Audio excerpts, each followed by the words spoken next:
Cornflakes. Instagram. Camden Market. Jizz on my mother. Oh, hi guys. I'm just hanging out here at some random billionaire's house today to bring the statistics I know you all love and the recap of events we've seen. We'll smash our way through the shit graphs quickly and then get into the detail after. And if you're ready, let's get into this. All I do is sing and dance on my lives is once again, for the 7th straight week, not quite true. We've had a bit of screaming and spinning in circles, but far more time has been devoted to repeating myself. It was an 11% week for total time spent singing and dancing on my lives, which says it all really. My total followers took a little bump along the way this week, more about that later, but I do still show consistent growth. Tap the screen and shed alive. And great news here for my 1 million followers goal. I am now so confident, having seen the progress develop on these graphs of my followers, I have now changed the target date. I now believe it will not even take me 4 months to reach 1 million, it is now 3 months. Only 985,200 to go. Easy. Okay then, you cunts, let's recap the action. I began on Sunday by popping up at the London Marathon. There's nothing quite like screaming at people who raised money for charity and gave their time and effort in exhausting themselves for the benefit of others in order to shamefully try and promote my own TikTok to obtain their money. Someone threatened to smash my head in, so the police were called, and after explaining to them that I was famous, and all I do is sing and dance on my lives, and in no way provoke the man, the police spoke to him in private.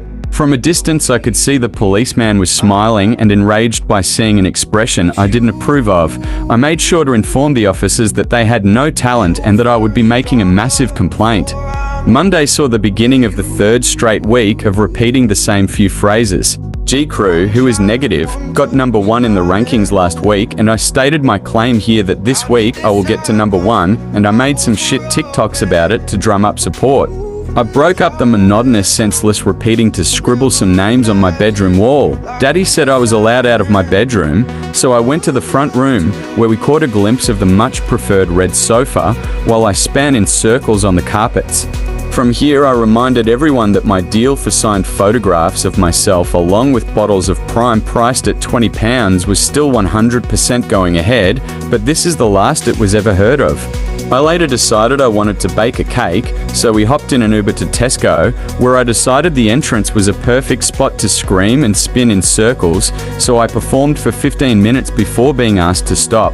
I reluctantly moved inside and located a cake mixture package, but was asked to leave the store, as the staff were clearly jealous. I branded the member of staff negative and hateful and waited outside for my ride home, where the police came to inquire about my mental state. Tuesday, I focused on motivating my supporters to give me money to reach number 1 in the rankings. I managed to reach the lofty height of 75 before being banned from the competition.